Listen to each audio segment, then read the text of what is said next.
Hello, welcome to BBC News. I'm Ben Bland. Our top stories. A mammoth blizzard brings much of the eastern United States to a standstill. 17 people have died and emergencies are declared in 11 states.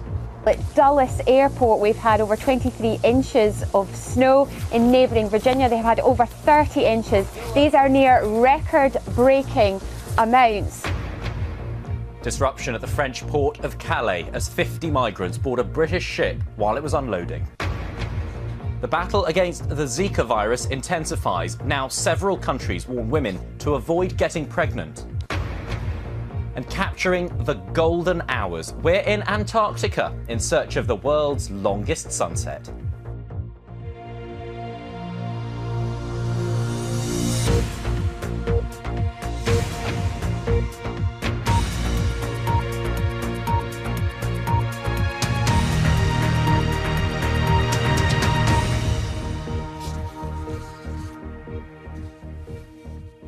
Hello, more than 85 million people have been affected by a fierce snowstorm in the United States.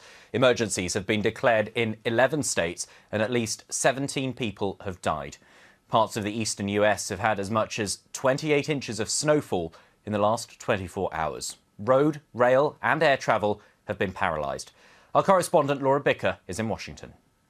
Here we are 30 hours in and we're still in blizzard-like conditions. As for the amount of snowfall at Dulles Airport, we've had over 23 inches of snow. In neighbouring Virginia, they've had over 30 inches. These are near record-breaking amounts and still it continues to fall.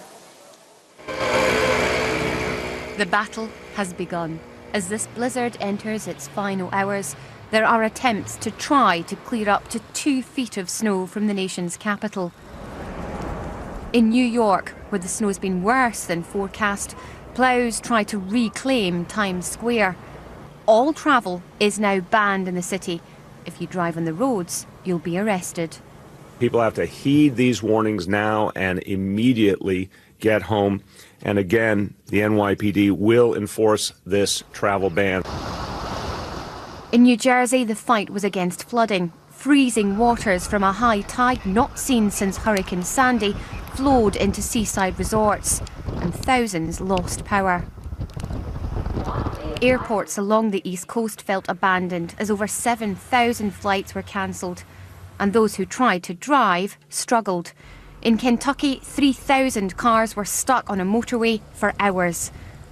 There were similar scenes in Pennsylvania where motorists have been stuck since Friday night, including a college basketball team and their British teammate.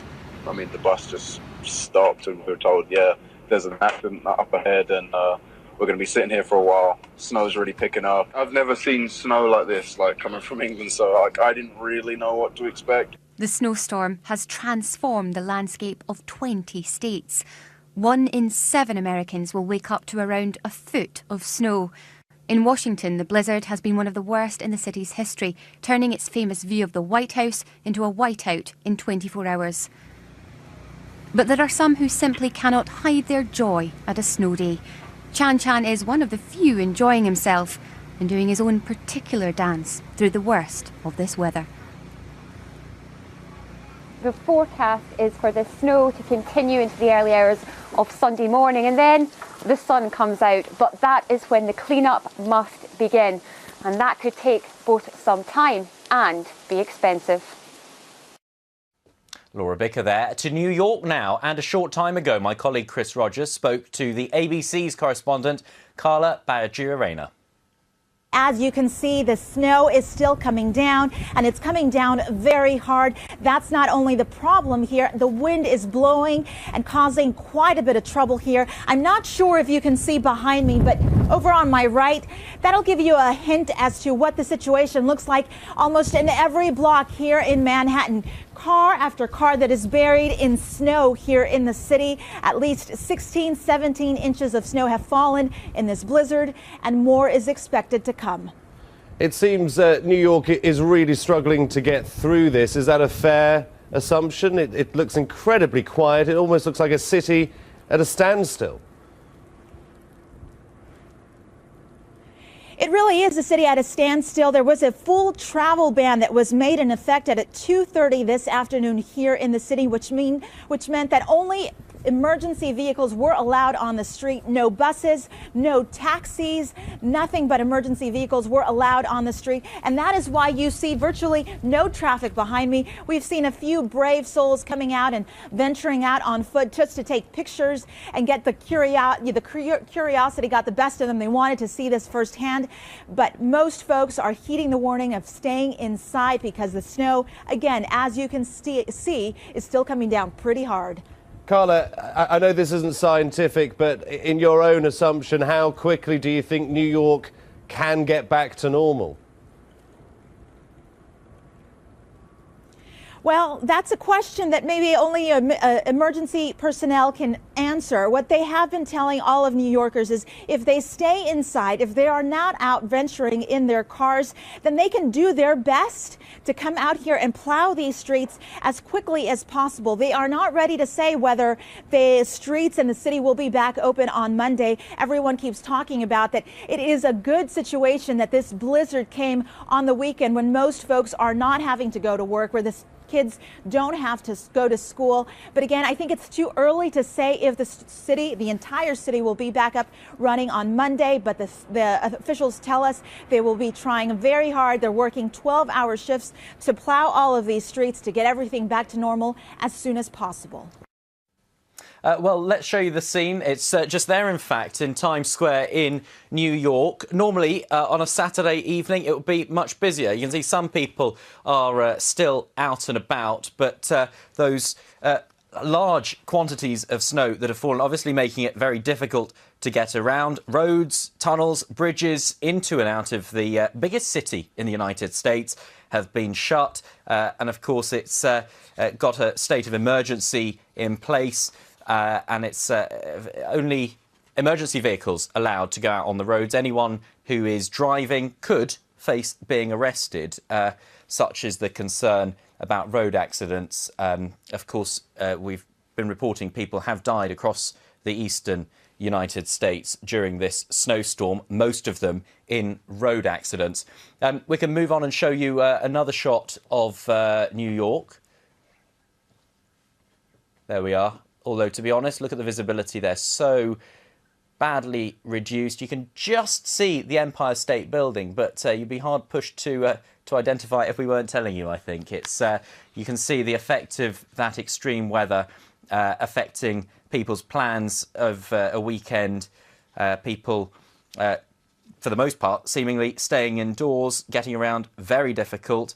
Since Friday, actually, I was reading that more than 10,000 flights in all have been cancelled since Friday. Washington and New York among the cities that were worst affected for those flight cancellations. That is the scene live for you in Times Square this evening. Let's turn to other news now. And a 17-year-old boy has been charged with 4 counts of first-degree murder after 4 people were killed in a school shooting in Canada. The teenager is also charged with 7 counts of attempted murder. Police say they don't yet know the motive for the shootings in La Loche in Saskatchewan. 2 of those killed were teaching staff. The other 2 were teenage brothers. The port of Calais in northern France was forced to close for a time after about 50 migrants got onto a ferry. They boarded P&O's Spirit of Britain as it was unloading. P&O Ferries says those who got on board were safely removed from the ship. Services at the port returned to normal. From the dockside, Dan Johnson reports.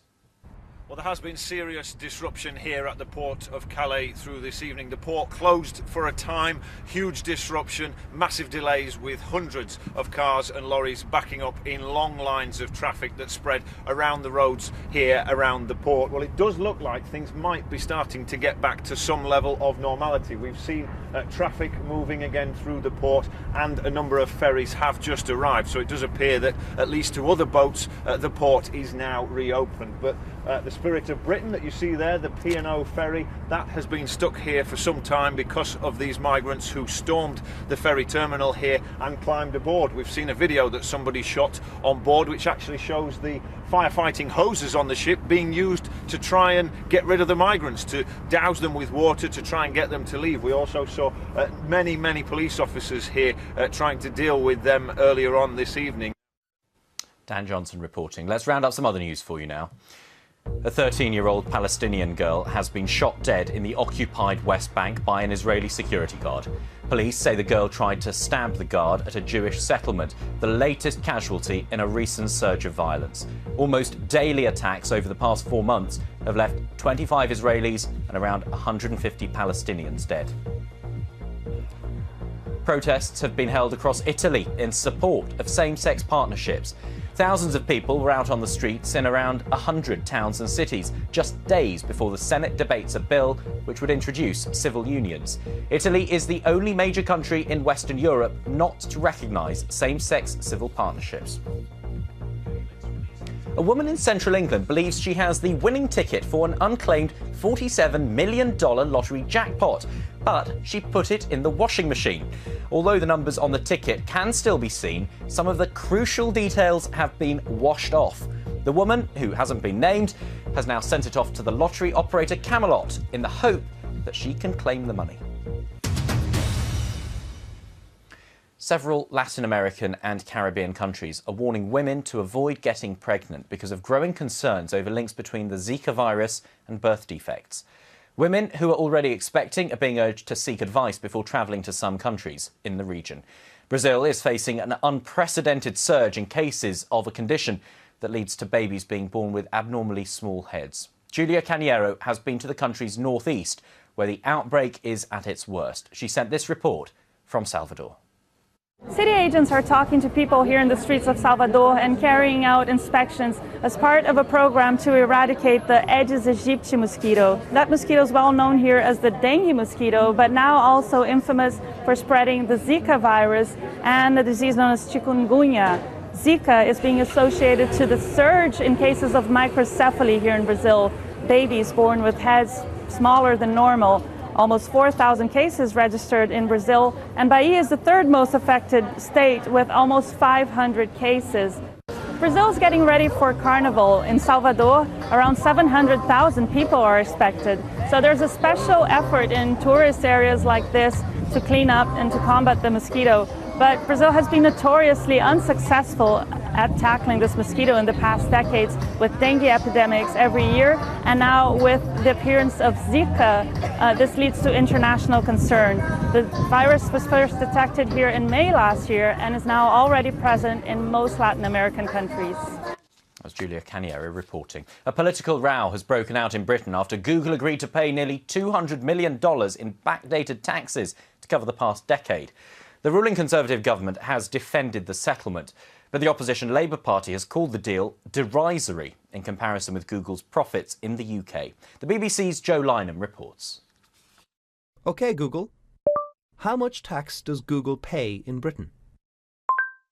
Google's tax affairs are quite a popular search item in the UK, especially now that it's agreed to pay £130 million in back taxes to HMRC. But there are some who feel that's a fraction of what should have been paid. Well, I've been campaigning on this issue for the last 15 years. Under the last government and this government, I've been pressing for action. So this is too little too late.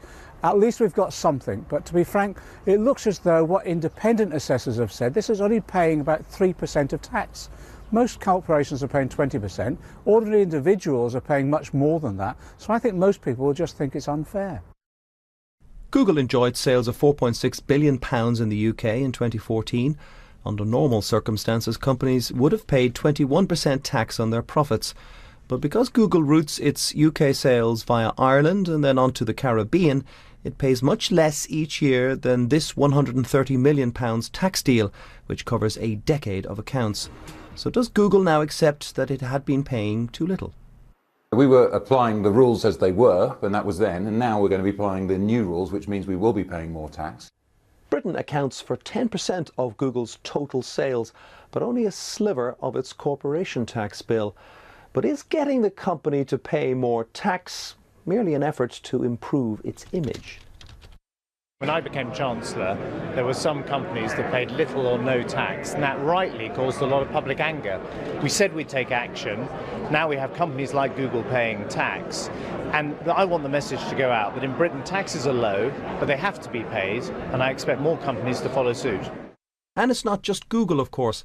Apple, the world's largest company, Amazon, the biggest online retailer, Starbucks, the #1 coffee franchise, are all under the spotlight. Facebook paid only £4,000 in UK corporation taxes last year. It may take a while to close the book on creative tax arrangements. Joe Lynham, BBC News.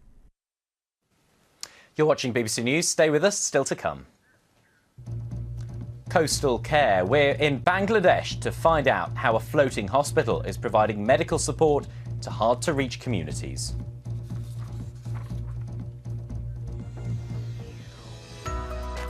The people of